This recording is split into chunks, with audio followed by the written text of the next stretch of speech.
Hi friends, welcome back to our channel. ఎలా ఉన్నారండి? అందరూ బాగున్నారా? ముందుగా అందరికీ దేవీ నవరాత్రుల శుభాకాంక్షలు అండి. ఇది మార్నింగ్ నేను 1 గంటకి అట్లా పూజ చేసుకొని తర్వాత గుడికి వెళ్తామన్నమాట. వెళ్ళి అమ్మవారి గుడికి వెళ్ళి ప్రదక్షిణలు చేసి అమ్మవారిని దర్శనం చేసుకొని వస్తాము. గుడికి వెళ్ళే ముందు ఇంట్లో దీపం పెట్టుకొని వెళ్తాం కదండి. సో నేను దీపం పెట్టుకొని వెళ్తున్నాను అనమాట. ఫస్ట్ అయితే ఇక్కడంతా గుడి అండి. ఇది రాజరాజేశ్వరి అమ్మవారి టెంపుల్ అనమాట. చాలా బాగుంది, చాలా పెద్దదిగా ఉంది. నేనైతే ఫస్ట్ టైమేనండి వెళ్ళటము. ఇది నెల్లూరులో ఉంటుందన్నమాట. డెకరేషన్ అదంతా కూడా చాలా మంచిగా అనిపించింది. ఫస్ట్ మనం వెళ్ళిన తర్వాత అక్కడ దీపం అదంతా పెట్టేసుకొని తర్వాత అమ్మవారి చుట్టూ మనం ఎన్ని ప్రదక్షిణలు చేయాలి అనుకుంటే అన్ని ప్రదక్షిణలు చేస్తామన్నమాట. ఫస్ట్ అయితే లోపలికి వెళ్ళిన తర్వాత దీపం అయితే పెట్టేసుకుంటాము. ఒక్కొక్కరు 54 చేస్తారు, ఒకరు 11 చేస్తారు, 9 చేస్తారు. అది ఎవరెవరి వాళ్ళ ఇష్టం ప్రకారం ప్రదక్షిణ అనేది చేసుకుంటారనమాట. కొంతమంది 108 చేసుకుంటారు. అలా ఈ 9 రోజులు ప్రదక్షిణలు అనేవి చేస్తారనమాట. కొంతమంది 3 రోజులే చేస్తారు, కొంతమంది 5 రోజులు. అలా వాళ్ళకి వీలును పట్టి అమ్మవారి దగ్గరికి వచ్చి ప్రదక్షిణలు అయితే చేస్తూ ఉంటారనమాట. ఇది లోపలికి వెళ్తున్నాము. చూడండి, ఇదంతా గుడి అనమాట. చాలా ఎక్కువ జనం వస్తారండి. అసలు ఎంత పోను అంటే 5కి అట్లా పోను ఏంటంటే జనం అనేది ఎక్కువ అయిపోతుంది. దీపం పెట్టుకొని మేము గర్భగుడిలో ప్రదక్షిణ చేస్తామండి. 108 ప్రదక్షిణలు చేస్తాము. అప్పుడు ఎంత క్రౌడ్ ఉంటుందో లోపల, బయటైతే ఇంకా ఎక్కువ ఉంటుంది. అప్పుడు వెళ్ళి చేస్తే 4 కల్లా లోపల గర్భగుడి క్లోజ్ చేసేస్తారనమాట. డోర్స్ క్లోజ్ చేసే లోపు మేము 108 ప్రదక్షిణలు అయితే చేసేసుకుంటాము.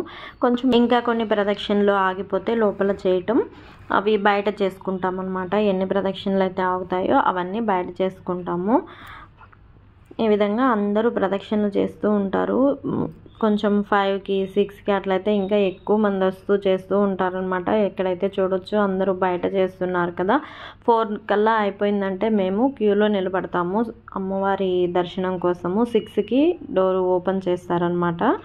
ఓపెన్ చేసిన తర్వాత అమ్మవారిని దర్శించుకొని తర్వాత మళ్ళీ వెళ్ళిపోతాం. చూడండి, ఈ విధంగా లోపల గర్భగుడిలో ఈ విధంగా తిరుగుతారనమాట. అందరూ 108 ప్రదక్షిణలు చేస్తారు.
అమ్మవారి దర్శనం అయిపోయిన తర్వాత శివయ్య దర్శనం ఇంకా గాయత్రి దేవి దర్శనం కూడా చేసేసుకొని తర్వాత అయితే ఇంటికి వెళ్ళిపోతాం అనమాట. ఈ వీడియో నచ్చినట్లయితే ప్లీజ్ లైక్ చేయండి, షేర్ చేయండి, సబ్స్క్రైబ్ చేయండి. Thank you for watching.